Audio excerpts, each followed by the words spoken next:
Qu'est-ce que je vais faire si personne ne rit? Si personne ne rit et si tout le monde pleure? Et si personne n'applaudit à la fin?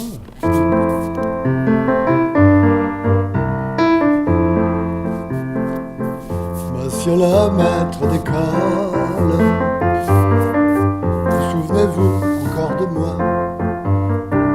Un petit garçon qui fut, je crois, pas toujours sage. Un petit garçon qui a grandi et qui maintenant souvent se dit: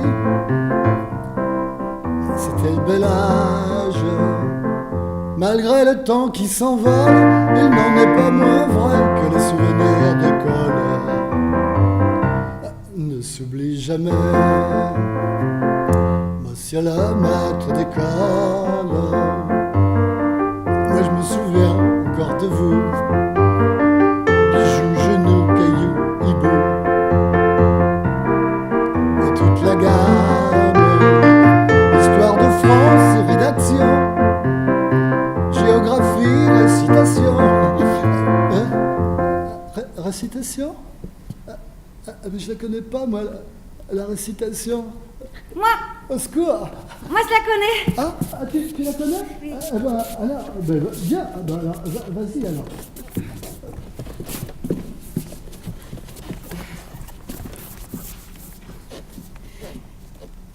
L'été s'en va. Sur les eaux, la bruyère, les rivières et les brousses, l'automne aux feuilles d'or agite l'ouragan. Déjà dans les taillis se fane l'origan, et le vent haut sans main brasse la forêt rousse. Un bûcheron qui dévalait du haut des bois vers les marnières a rencontré la nuit dernière le bel été qui s'en allait. Pourquoi partir à l'aventure, été, mon bel été? Émile Ferrarès.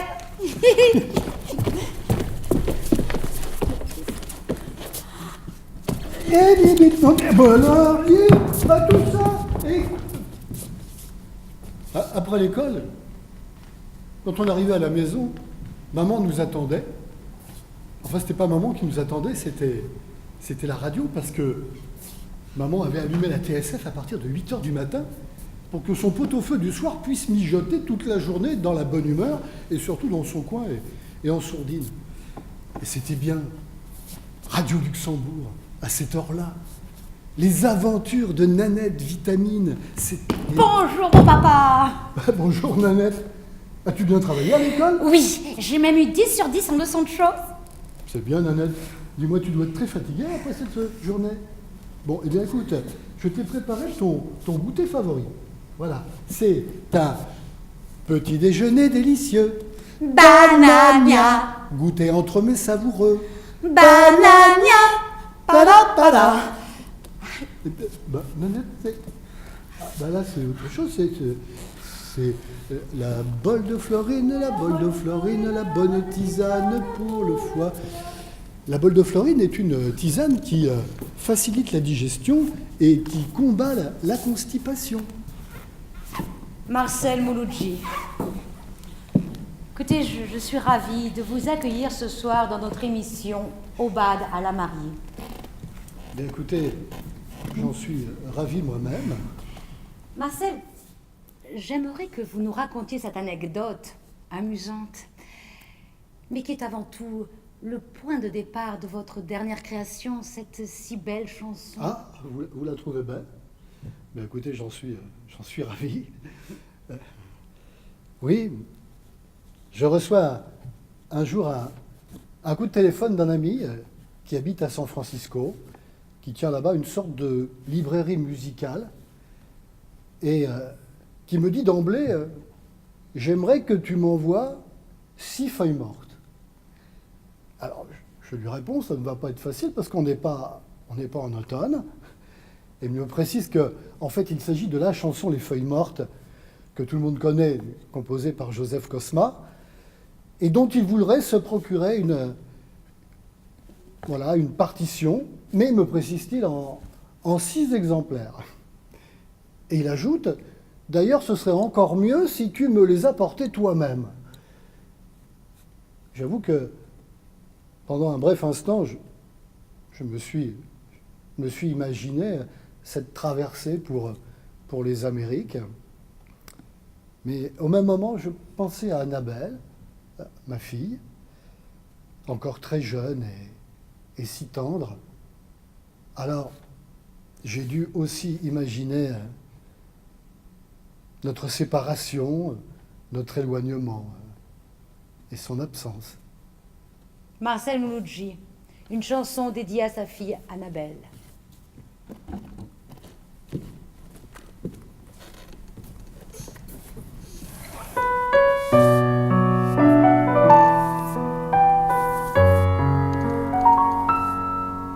Je t'envoie 6 feuilles mortes de San Francisco, des poissons volants volés à Valparaiso, une vague de ciel, un joli clair de terre, un morceau d'océan, une cuillère de désert.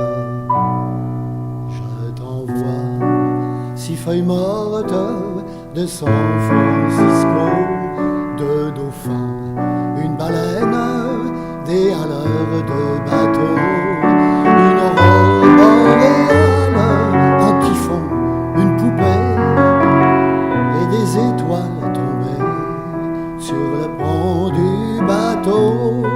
Le long de la croisière, je ne pense qu'à toi, pas mis le nez à terre, tant j'ai le mal de toi. Je t'envoie 6 feuilles mortes de San Francisco, je t'envoie ces diamants qui rigolent sur l'eau.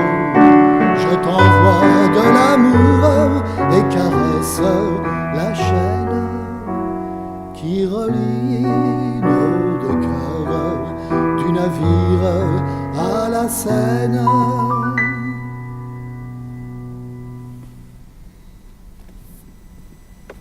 Toi, Seine, tu n'as rien.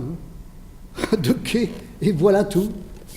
De quai crasseux, semé de l'un à l'autre bout d'affreux bouquins, moisis et d'une foule insigne qui fait dans l'eau des ronds et qui pêche à la ligne.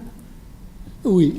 Oui, mais quand vient le soir, raréfiant enfin les passants alourdis de sommeil et de faim, et que le couchant met au ciel des taches rouges, qu'il fait bon aux rêveurs descendre de leur bouge et accoudés au pont de la cité devant Notre-Dame, songer, cœurs et cheveux au vent.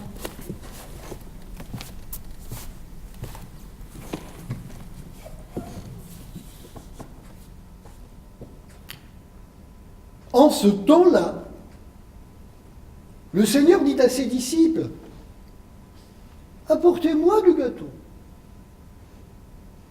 Bon, les apôtres, un peu surpris, bien évidemment, s'enquirent et revinrent et rapportèrent à Jésus du gâteau.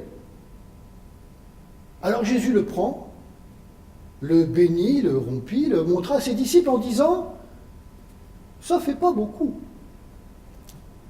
C'est vrai qu'en 10 ans, ça ne faisait pas beaucoup. Alors, les apôtres, très anxieux et déconcertés, de nouveau s'enquirent, rien n'était possible du reste, et revinrent et rapportèrent cette fois-ci à Jésus un beau gâteau, à tel point que Jésus s'exclama en le voyant, « Oh, le beau panettone !»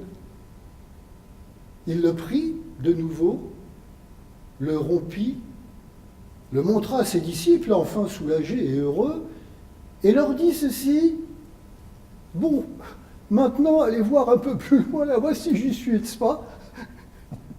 Alors les apôtres y allèrent, et en effet, il y était, comme à chaque fois. Lorsque les apôtres se dirigeaient vers la rivière, Jésus y était. Lorsqu'ils montaient dans la montagne au sommet, Jésus était encore là. Si bien qu'au bout d'un moment, ça amusait beaucoup les apôtres qui se déplaçaient très rapidement, de gauche à droite, par-ci, par-là. À chaque fois, Jésus était là et les attendait.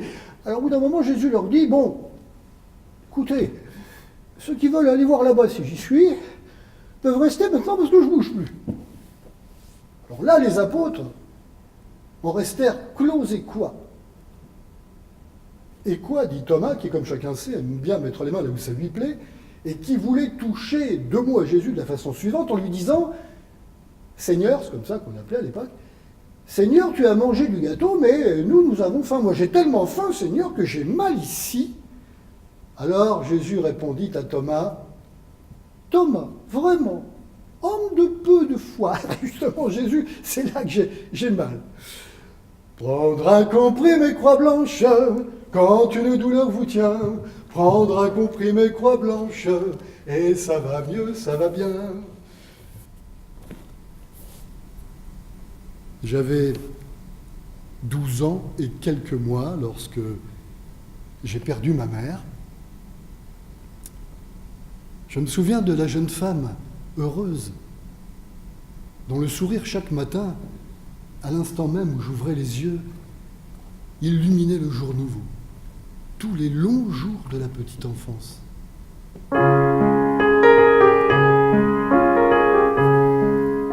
Ma mère me disait, si mes cheveux sont blancs, si sur mon front tu vois marquer le temps, tu m'as donné, chérie de mon enfant.